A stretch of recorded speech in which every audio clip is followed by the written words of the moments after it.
नमस्कार दोस्तों, श्रीमद् भागवत गीता सिर्फ एक धर्म के लिए नहीं है, बल्कि इसे धरती के हर इंसान को पढ़ना और समझना चाहिए ताकि वो अपनी जिंदगी में सुख, शांति और सफलता को प्राप्त कर सके।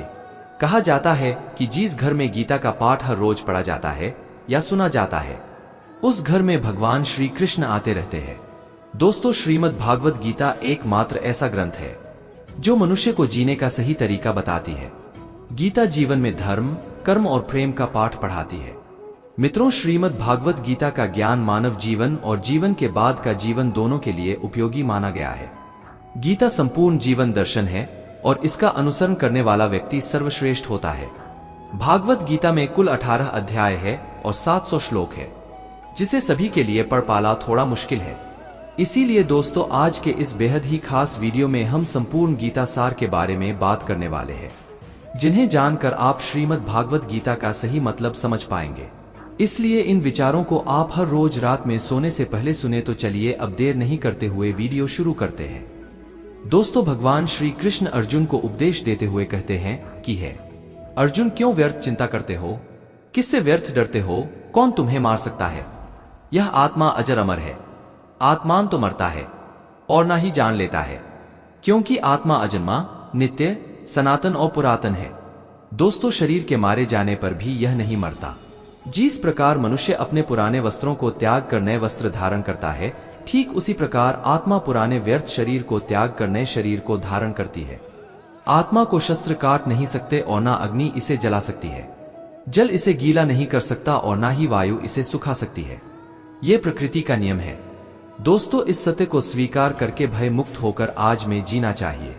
ज्ञानी व्यक्ति ना तो मरने वाले का शोक करते हैं और ना ही उनका शौक करते हैं जो अभी जिंदा है, क्योंकि वो जानते हैं जो मर गया वो फिर से जन्म लेगा और जो जिंदा है वो एक दिन जरूर मरेगा। परंतु फिर भी अगर तुम इस आत्मा को सदा जन्म लेने वाला और सदा मरने वाला समझता है तो भी है महाबाहु, तू इस प्रकार का शोक करने के योग्य नहीं है, क्योंकि इस मान्यता के अनुसार जन्मे हुए की मृत्यु निश्चित है और मरे हुए का जन्म लेना भी निश्चित है। हे अर्जुन, अपने धर्म से भागकर तू भाई मत कर, क्योंकि एक क्षत्रिय के लिए धर्म युक्त योद्धा से बढ़कर दूसरा कोई कल्याणकारी कर्तव्य नहीं है। हे पार्थ, अपने आप प्राप्त हुए और खोले हुए स्वर्ग के द्वार रूपी इस प्रकार के योद्धा को भाग्यवान क्षत्रिय लोग ही पाते हैं। किंतु अगर तुम इस धर्म युक्त योद्धा को नहीं करेगा तो स्वाधर्म और कीर्ति को खोकर पाप को प्राप्त होगा तथा युगों युगों तक तुम्हारे अपकीर्ति की चर्चा होगी। दोस्तों, सम्मानित पुरुष के लिए अपकीर्ति मौत से भी बढ़कर है। या तो तुम युद्ध में मारा जाएगा और स्वर्ग को प्राप्त होगा, या तो संग्राम में जीतकर पृथ्वी का राज्य भोगेगा। इस कारण है अर्जुन, योद्धा कर हार जीत, लाभ हानि और सुख दुख को समान समझकर युद्ध के लिए तैयार हो जा। इस प्रकार योद्धा करने से तू पाप को नहीं प्राप्त होगा और यही तुम्हारा सबसे बड़ा धर्म और कर्म है। कर्म पर ज्ञान देते हुए भगवान श्री कृष्ण कहते हैं कि हे अर्जुन, कर्म करो लेकिन फल की इच्छा मत रखो। दोस्तों, जो मनुष्य इस प्रकार से कर्म करता है वो कर्मयोगी कहलाता है। कर्मयोगी की स्थिति इस संसार में एक दाता के समान है और वह कुछ पाने की कभी चिंता नहीं करता। वह जानता है कि वह दे रहा है और बदले में कुछ मांगता नहीं, और इसीलिए वह दुहक के चंगुल में नहीं पड़ता।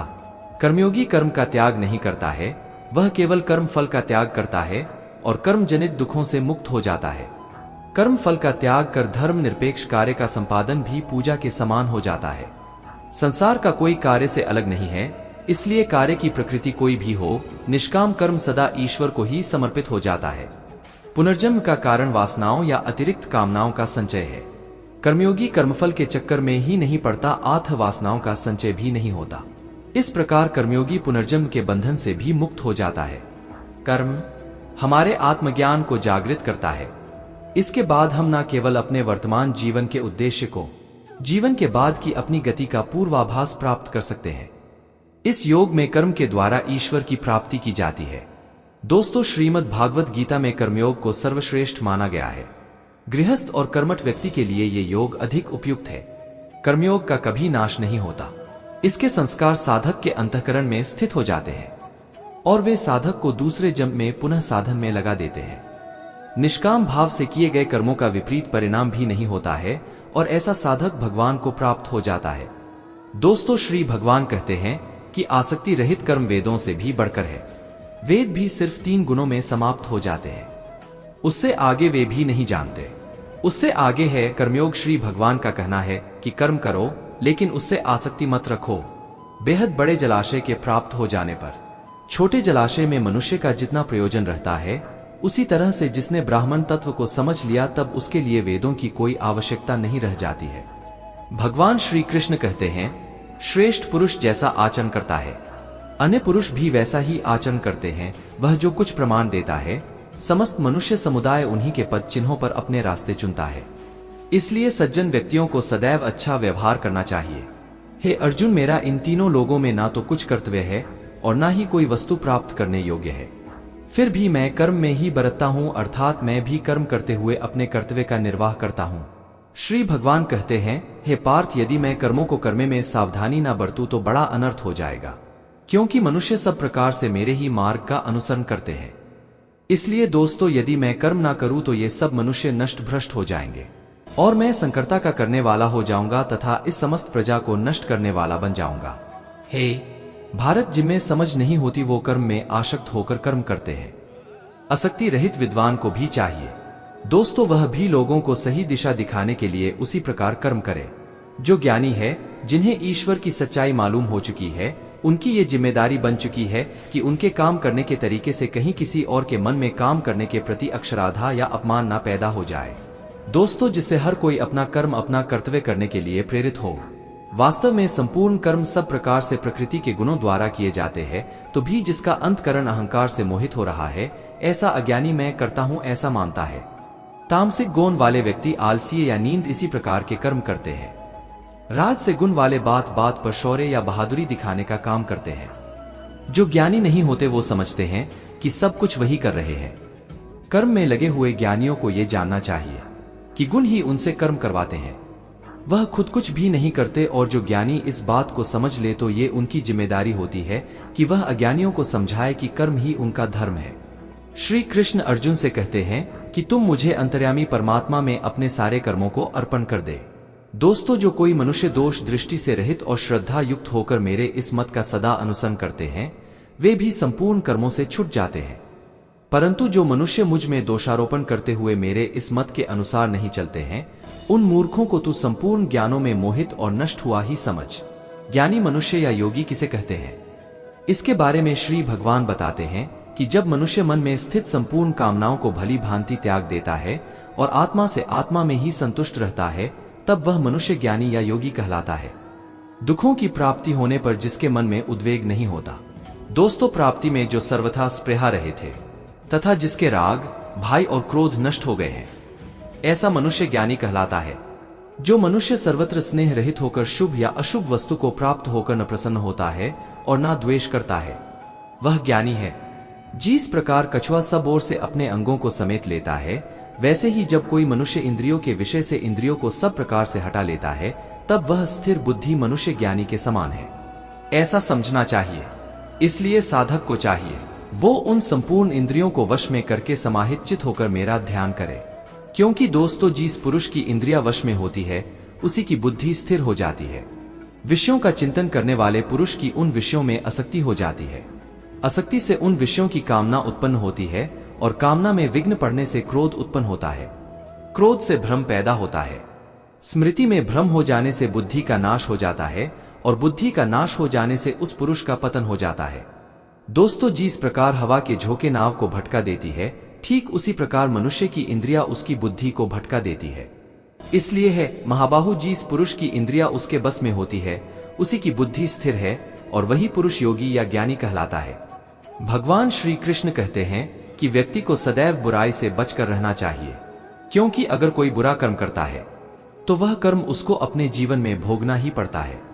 दोस्तों, जिस प्रकार सैकड़ों गायों के बीच बछड़ा अपनी मां को खोज लेता है, ठीक उसी प्रकार कर्म का फल आपको हजारों के भीड़ में भी खोज लेगा। माधव कहते हैं, आप मुझे खुश नहीं देख सकते हो। मित्र श्री कृष्ण जगत के स्वामी है, वह कण कण में निवास करते हैं। छोटे से छोटे जीव के हृदय में ईश्वर का वास होता है। उस जीव को कष्ट का अनुभव होना ईश्वर को कष्ट का अनुभव कराता है। इसीलिए किसी भी जीव को कष्ट देना ईश्वर को कष्ट देने के समान है। मृत्यु एक अटल सत्य है जिसे कभी बदला नहीं जा सकता है।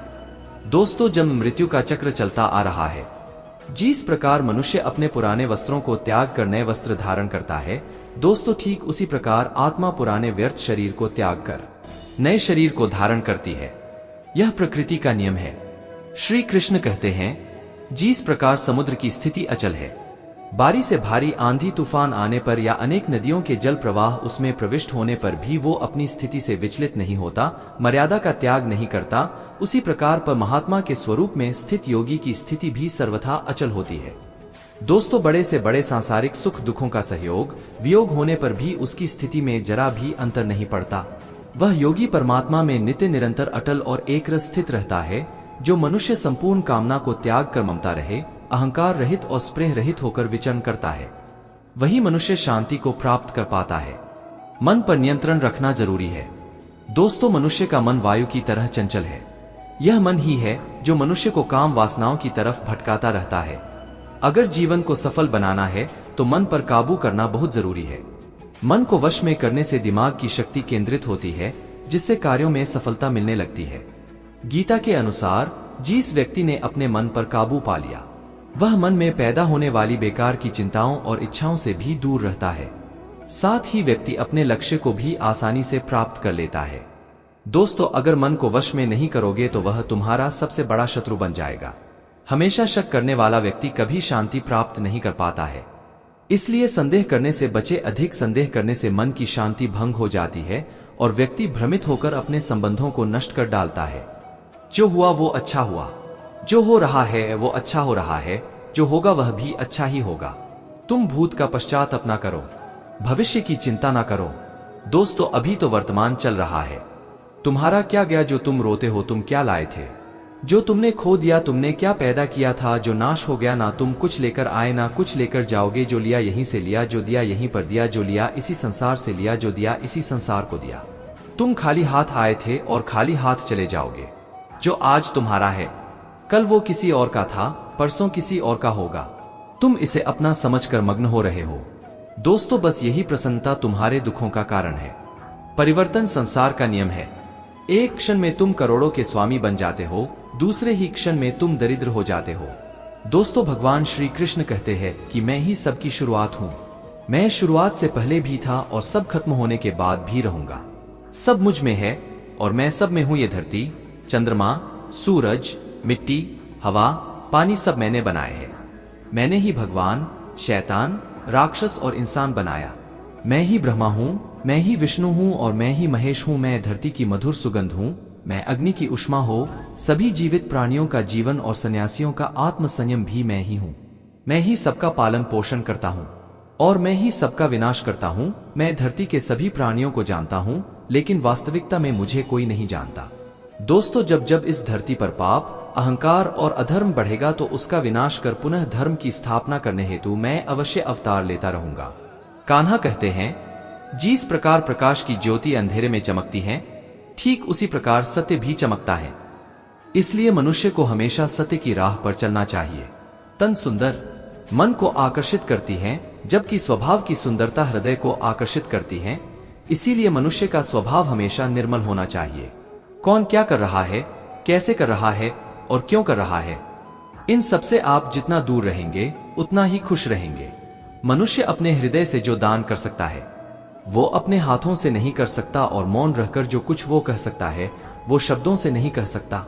दोस्तों, किसी भी व्यक्ति को ना तो समय से पहले और ना ही भाग्य से अधिक कुछ मिलता है, लेकिन उसे पाने के लिए सदैव प्रयत्नशील रहना चाहिए। भगवान श्री कृष्ण कहते हैं, जिस मनुष्य के अंदर ज्ञान की कमी और ईश्वर में श्रद्धा नहीं होती, वो मनुष्य जीवन में कभी भी आनंद और सफलता को प्राप्त नहीं कर पाता। मोह विनाश का कारण होता है। मनुष्य के दुखों का मूल कारण उसका मोह ही है। वो जितना अधिक मोह करेगा उतना ही अधिक कष्ट भी भोगेगा, क्योंकि ये दोनों परिस्थितियां आपको सही निर्णय नहीं लेने देती हैं। जो व्यक्ति आध्यात्मिक जागरूकता के शिखर तक पहुंच चुके हैं, उनका मार्ग है निस्वार्थ कर्म, और जो भगवान के साथ संयोजित हो चुके हैं, उनका मार्ग है स्थिरता और शांति। मानव कल्याण ही भागवत गीता का प्रमुख उद्देश्य है। इसलिए मनुष्य को अपने कर्तव्यों का पालन करते समय मानव कल्याण को प्राथमिकता देना चाहिए। हे अर्जुन, वह जो वास्तविकता में मेरे उत्कृष्ट जन्म और गतिविधियों को समझता है, वो शरीर त्यागने के बाद पुनः जन्म नहीं लेता और मेरे परम धाम को प्राप्त होता है। वो व्यक्ति जो सभी इच्छाएं त्याग देता है और मैं और मेरा की लालसा और भावनाओं से मुक्त हो जाता है, उसे अपार शांति की प्राप्ति होती है। संयम, सदाचार, स्नेह एवं सेवा ये गुण सत्संग के बिना नहीं आते।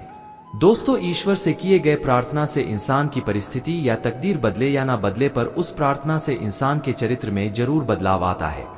भगवान श्री कृष्ण कहते हैं, हे अर्जुन, जो भक्त मुझे जिस प्रकार भाजते हैं मैं भी उनको उसी प्रकार भजता हूँ, क्योंकि सभी मनुष्य सब प्रकार से मेरे ही मार्ग का अनुसरण करते हैं। इस मनुष्य लोक में कर्मों के फल को चाहने वाले लोग देवताओं का पूजन किया करते हैं, क्योंकि उनको कर्मों से उत्पन्न होने वाली सिद्धि शीघ्र में जाती है।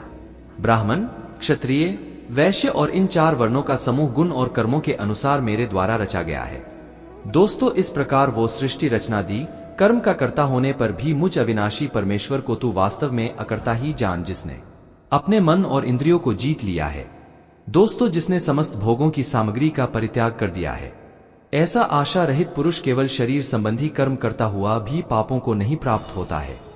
जो ना किसी से ईर्ष्या करता है और ना द्वेष, जो सुख दुख को एक समान भाव से देखता है, ऐसा मनुष्य कर्मयोगी कहलाता है।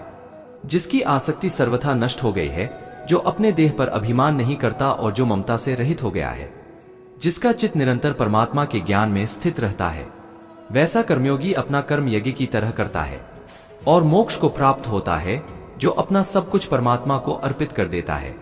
दोस्तों, जिसके लिए परमात्मा ही सब कुछ है, जो अपने हर कर्म में परमात्मा को देखता है और हर कर्म परमात्मा के लिए करता है, वैसा कर्मयोगी मोक्ष का अधिकारी होता है।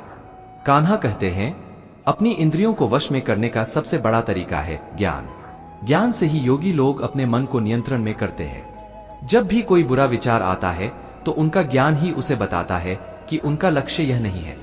भगवान श्री कृष्ण कहते हैं, यदि कोई मनुष्य सब पापियों से भी अधिक पाप करने वाला है, तो भी वह ज्ञान रूपी नाव द्वारा परमात्मा की भक्ति करके पाप रूपी समुद्र से तर जाता है। क्योंकि दोस्तों, जिस प्रकार प्रज्वलित अग्नि ईंधनों को भस्मय कर देता है, वैसे ही ज्ञान रूप अग्नि संपूर्ण कर्मों को भस्मय कर देता है। जिसने अपनी इंद्रियों को जीत लिया है, वह मनुष्य ज्ञान को प्राप्त होता है और भगवान की प्राप्ति कर परम शांति को प्राप्त हो जाता है। भगवान श्री कृष्ण कहते हैं, हर मनुष्य को तामसिक और राजसिक गुणों को खत्म करके अपने सात्विक गुणों से परिचित होना पड़ेगा, जो आत्मा को अपने आसपास की हर चीज से जोड़े रखता है दोस्तों, और उन्हें प्यार करना सिखाता है। तुम्हारा क्या गया जो तुम रोते हो, तुम क्या लाए थे जो तुमने खो दिया, तुमने क्या पैदा किया था जो नष्ट हो गया, तुमने जो लिया यहीं से लिया, जो दिया यहीं पर दिया, जो आज तुम्हारा है मित्र कल किसी और का होगा, क्योंकि परिवर्तन ही संसार का नियम है और समय के साथ संसार में हर चीज परिवर्तन के नियम का पालन करती है। किसी का अच्छा ना कर सको तो बुरा भी मत करना, क्योंकि दुनिया कमजोर है लेकिन दुनिया बनाने वाला नहीं है। मित्र अर्जुन, संपूर्ण प्राणी जन्म से पहले अप्रकट थे और मरने के बाद भी अप्रकट हो जाने वाले हैं, फिर ऐसी स्थिति में क्या शोक करना है। कोई एक महापुरुष ही इस आत्मा को आश्चर्य की भांति देखता है, वैसा ही दूसरा कोई महापुरुष ही इसके तत्व का आश्चर्य की भांति वर्णन करता है। भगवान श्री कृष्ण भागवत गीता में कहते हैं कि व्यक्ति को सदैव बुराई से बचकर रहना चाहिए। अगर कोई बुरा कर्म करता है तो वह कर्म उसको अपने जीवन में भोगना ही पड़ता है। जिस प्रकार बछड़ा हजारों के झुंड में भी अपनी मां को खोज लेता है, वैसे ही कर्म का फल आपको हजारों के भीड़ में भी खोज लेगा।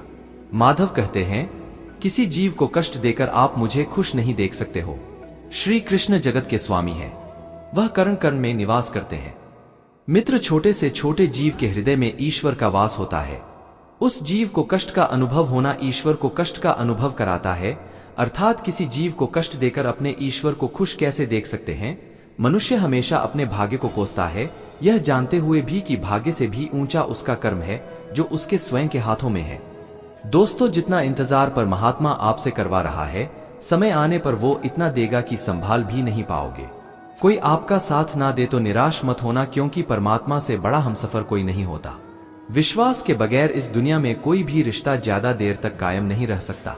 केवल ज्ञान ही एक ऐसा अक्षय तत्व है जो कहीं भी किसी भी अवस्था में और किसी भी काल में मनुष्य का साथ नहीं छोड़ता।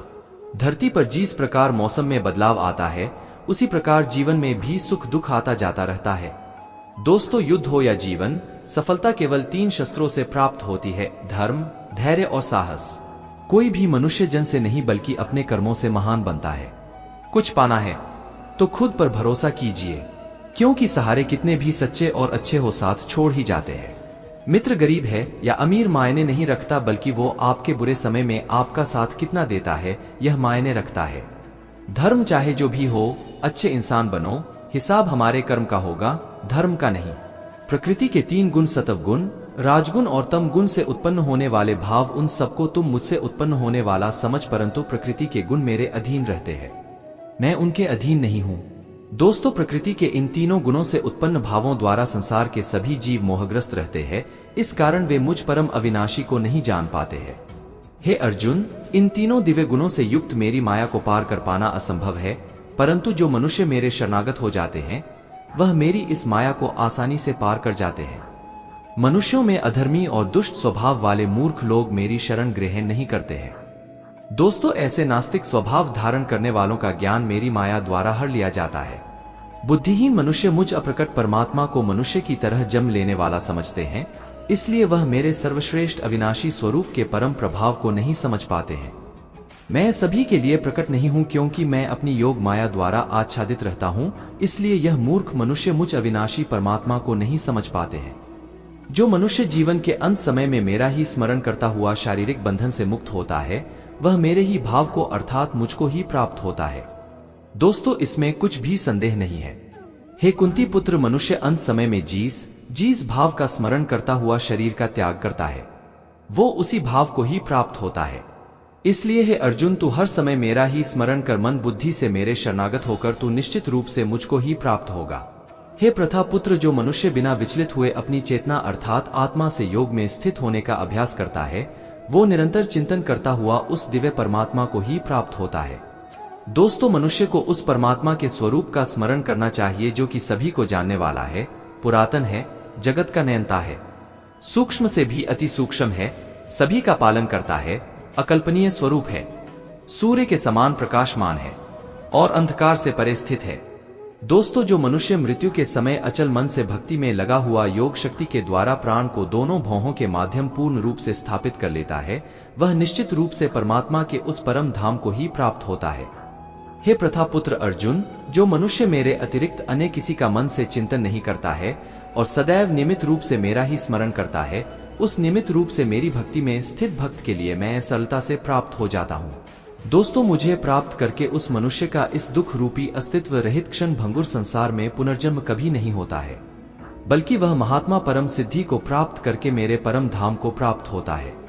हे अर्जुन, इस ब्रह्मांड में निम्न लोक से ब्रह्मा लोक तक के सभी लोकों में सभी जीव जन्म मृत्यु को प्राप्त होते रहते हैं, किंतु हे कुंती पुत्र अर्जुन, मुझे प्राप्त करके मनुष्य का पुनर्जन्म कभी नहीं होता है। मित्र, जो मनुष्य 1000 चतुर्युगों का ब्रह्मा का दिन और 1000 चतुर्युगों की ब्रह्मा की रात्रि को जानते हैं, वो मनुष्य समय के तत्व को वास्तविकता से जानने वाले होते हैं। ब्रह्मा के दिन की शुरुआत में सभी जीव उस अव्यक्त से प्रकट होते हैं और रात्रि की शुरुआत में पुनः अव्यक्त में ही विलीन हो जाते हैं। दोस्तों, उस अव्यक्त को ही ब्राह्मण के नाम से जाना जाता है।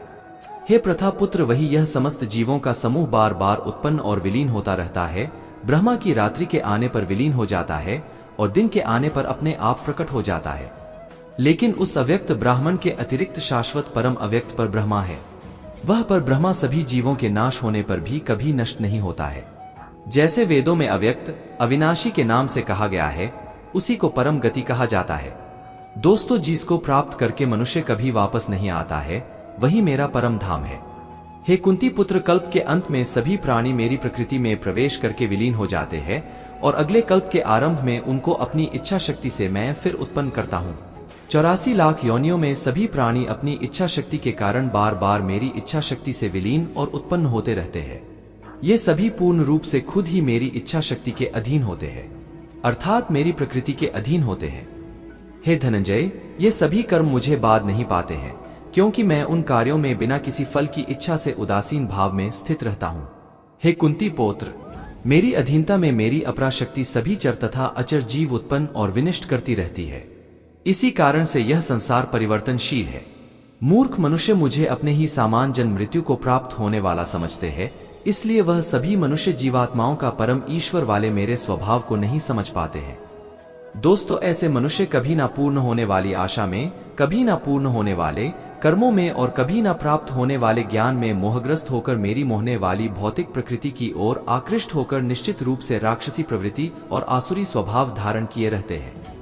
हे प्रथा पुत्र, मोह से मुक्त हुए महापुरुष दैवीय स्वभाव को धारण करके मेरी शरण ग्रहण करते हैं और मुझको सभी जीवात्माओं का उद्गम जानकर अन्य भाव से मुझ अविनाशी का स्मरण करते हैं। दोस्तों, ऐसे महापुरुष दृढ़ संकल्प से प्रयत्न करके निरंतर मेरे नाम और महिमा का गुणगान करते हैं और सदैव मेरी भक्ति में स्थिर होकर मुझे बार बार प्रणाम करते हुए मेरी पूजा करते हैं। कुछ मनुष्य ज्ञान के अनुशीलन द्वारा यज्ञ करके, कुछ मनुष्य मुझे एक ही तत्व जानकर, कुछ मनुष्य अलग अलग तत्व जानकर अनेक विधियों से निश्चित रूप से मेरे विश्व स्वरूप की ही पूजा करते हैं। हे अर्जुन, मैं ही वैदिक कर्मकांड को करने वाला हूँ, मैं ही यज्ञ हूँ, मैं ही पितरों को दिए जाने वाला तर्पण हूँ, मैं ही मंत्र हूँ, मैं ही घृत हूँ, मैं ही अग्नि हूँ और मैं ही हवन में दी जाने वाली आहुति हूँ। इस संपूर्ण ब्रह्मांड का मैं ही पालन करने वाला पिता हूँ, मैं ही उत्पन्न करने वाली माता हूँ, मैं ही पवित्र करने वाला ओंकार शब्द से जानने योग्य हूँ, मैं ही ऋग्वेद, सामवेद और यजुर्वेद हूँ, मैं ही सभी का स्वामी हूँ, मैं ही सभी के अच्छे बुरे कर्मों को देखने वाला हूँ, मैं ही सभी का परम धाम हूँ, मैं ही सभी की शरण स्थली हूँ, मैं ही सभी से प्रेम करने वाला घनिष्ठ मित्र हूँ, मैं ही सृष्टि को उत्पन्न करने वाला हूँ, मैं ही सृष्टि का संहार करने वाला हूँ। मित्र, मैं ही सभी का स्थिर आधार हूँ, मैं ही सभी को आश्रय देने वाला हूँ और मैं ही सभी का अविनाशी कारण हूँ। हे अर्जुन, मैं ही सूर्य रूप में तप कर जल को भाप रूप में रोक कर बारिश रूप में उत्पन्न होता हो, मैं ही निश्चित रूप से अमर तत्व हो, मैं ही मृत तत्व हो, मैं ही सत्य रूप में तत्व हो और मैं ही असत्य रूप में पदार्थ हूँ। मित्र, जो मनुष्य तीनों वेदों के अनुसार यज्ञों के द्वारा मेरी पूजा करके सभी पापों से पवित्र होकर स्वर्गलोकों की प्राप्ति के लिए प्रार्थना करते हैं। दोस्तों, मनुष्य अपने पुण्यों के फलस्वरूप इंद्रलोक में जन्म को प्राप्त होकर स्वर्ग में देवी देवताओं वाले सुखों को भोगते हैं। वो जीवात्मक उस विशाल स्वर्ग लोक के सुखों का भोग करके पुण्य फलों के समाप्त होने पर इस मृत्यु लोक में पुनः जन्म को प्राप्त होते हैं। इस प्रकार तीनों वेदों के सिद्धांतों का पालन करके संसारिक सुख की कामना वाले मनुष्य बार बार जन्म और मृत्यु को प्राप्त होते रहते हैं। जो मनुष्य एकमात्र मुझे लक्ष्य मानकर अन्य भाव से मेरा ही स्मरण करते हुए कर्तव्य कर्म द्वारा पूजा करते हैं, जो सदैव निरंतर मेरी भक्ति में लीन रहता है, उस मनुष्य की सभी आवश्यकताएं और सुरक्षा की जिम्मेदारी मैं स्वयं निभाता हूँ। दोस्तों, मेरे ऐश्वर्य के प्रभाव को ना तो कोई देवतागण जानते हैं और ना ही कोई महान ऋषिगण ही जानते हैं, क्योंकि मैं ही सभी प्रकार से देवताओं और महर्षियों को उत्पन्न करने वाला हूँ। जो मनुष्य मुझे जन्म, मृत्यु रहित, आदि अंतरहित और सभी लोगों का महान ईश्वरीय रूप को जान जाता है, वो मृत्यु को प्राप्त होने वाला मनुष्य मोह से मुक्त होकर सभी पापों से मुक्त हो जाता है। हे अर्जुन, संशय को मिटाने वाली बुद्धि, मोह से मुक्ति दिलाने वाला ज्ञान, क्षमा का भाव, सत्य का आचरण, इंद्रियों का नियंत्रण, मन की स्थिरता, सुख दुख की अनुभूति, जन्म मृत्यु का कारण भय, अभय की चिंता, अहिंसा का भाव, समानता का भाव, संतुष्ट होने का स्वभाव, तपस्या की शक्ति, दानशीलता का भाव और यश अपयश की प्राप्ति में जो भी कारण होते हैं, ये सभी मनुष्यों के अनेकों प्रकार के भाव मुझसे ही उत्पन्न होते हैं। 7 धान, ऋषि और उनसे भी पहले उत्पन्न होने वाले चारों संकादि को मारो तथा स्वयंभू, मनु आदि ये सभी मेरे मन की इच्छा शक्ति से उत्पन्न हुए हैं। संसार के सभी लोगों के समस्त जीव इन्हीं की ही संतानें हैं। जो मनुष्य मेरी इस विशेष ऐश्वर्यपूर्ण योग शक्ति को तत्व सहित जानता है, वह स्थिर मन से मेरी भक्ति में स्थित हो जाता है। इसमें किसी भी प्रकार का संदेह नहीं है। मित्र, मैं ही संपूर्ण जगत की उत्पत्ति का कारण हूँ और मुझसे ही संपूर्ण जगत की क्रियाशीलता है। इस प्रकार मानकर विद्वान मनुष्य अत्यंत भक्ति भाव से मेरा ही निरंतर स्मरण करते हैं। जिन मनुष्यों के चित्त मुझ में स्थिर रहते हैं और जिन्होंने अपना जीवन मुझको ही समर्पित कर दिया है, वह भक्तजन आपस में एक दूसरे को मेरा अनुभव कराते हैं। वह भक्त मेरा ही गुणगान करते हुए निरंतर संतुष्ट रहकर मुझ में ही आनंद की प्राप्ति करते हैं। जो सदैव अपने मन को मुझ में स्थित रखते हैं और प्रेम पूर्वक निरंतर मेरा स्मरण करते हैं, उन भक्तों को मैं वह बुद्धि प्रदान करता हूं जिससे वह मुझको ही प्राप्त होते हैं।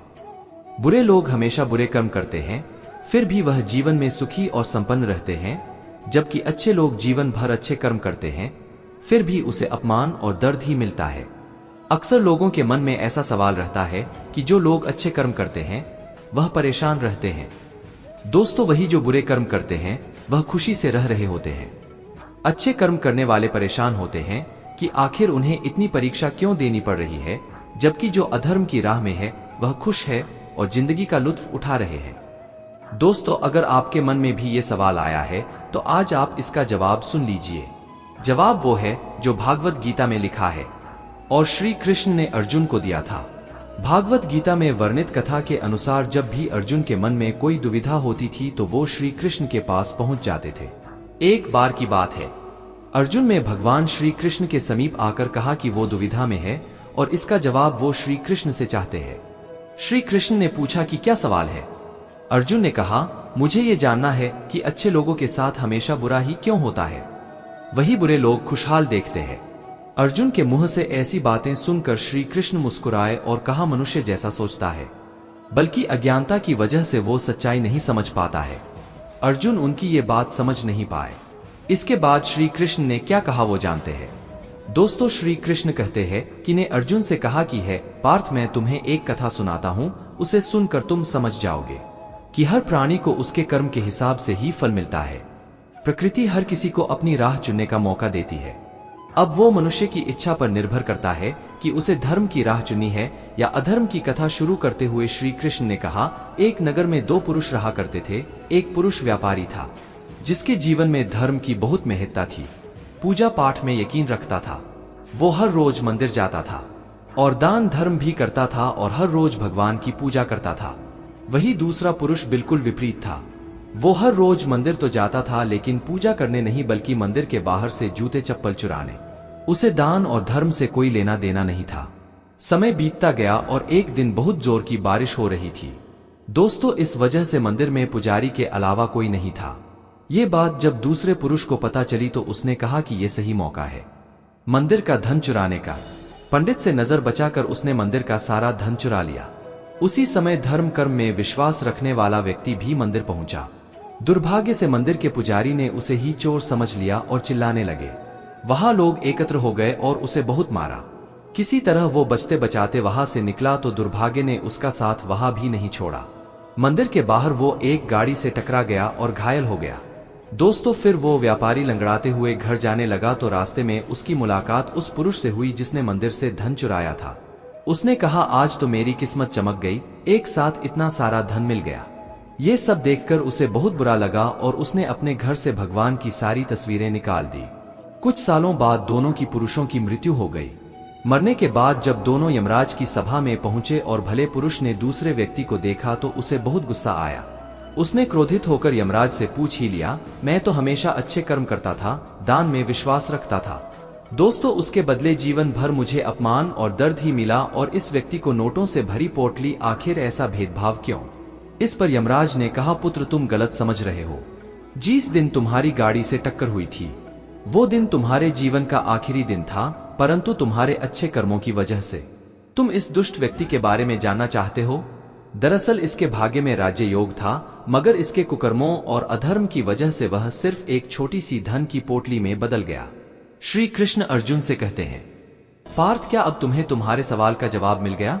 ऐसा सोचना कि भगवान तुम्हारे कर्मों को नजरअंदाज कर रहे हैं, ये बिल्कुल भी सत्य नहीं है। भगवान हमें कब क्या किस रूप में दे रहा है मनुष्य को समझ में नहीं आता है, मगर आप अच्छे कर्म करते रहे तो भगवान की कृपा हमेशा बनी रहती है।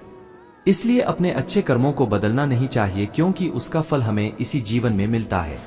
दोस्तों, इसलिए मनुष्य का फर्ज है कि वह हमेशा अच्छे कर्म करते रहें, क्योंकि श्री कृष्ण ने गीता में भी बताया है कि किसी के द्वारा किया गया कर्म बेकार नहीं जाता है, चाहे वह अच्छा हो या बुरा। जो मनुष्य मुझसे परम प्रेम करके इस परम रहस्य युक्त गीता शास्त्र को मेरे भक्तों में कहेगा, वह मुझको ही प्राप्त होगा, इसमें कोई संदेह नहीं है। उससे बढ़कर मेरा प्रिय कार्य करने वाला मनुष्यों में कोई भी नहीं है, तथा पृथ्वी भर में उससे बढ़कर मेरा प्रिय दूसरा कोई भविष्य में होगा भी नहीं। जो मनुष्य श्रद्धा युक्त दोषों से रहित होकर इस गीता शास्त्र का श्रवण भी करेगा, वह भी सभी पापों से मुक्त होकर मेरे परम धाम को प्राप्त होगा। श्री कृष्ण कहते हैं कि तुम्हारे बीते हुए कल को मैं ठीक तो नहीं कर सकता, लेकिन तुम्हारे वर्तमान में अगर तुम अच्छा कर्म करोगे तो तुम्हारा आने वाला कल मैं जरूर उजागर करूंगा। दोस्तों, ईश्वर से कुछ मांगने पर ना मिले तो उससे नाराज ना होना, क्योंकि ईश्वर वह नहीं देता जो आपको अच्छा लगता है, बल्कि वो वही देता है जो आपके लिए अच्छा होता है। जिस प्रकार समुद्र के पार जाने के लिए नाव ही एकमात्र साधन है, ठीक उसी प्रकार स्वर्ग के लिए सत्य ही एकमात्र सीढ़ी है। हम ना बोले फिर भी वह सुन लेता है, इसीलिए उसका नाम परमात्मा है। जय श्री कृष्ण। दोस्तों, धन्यवाद।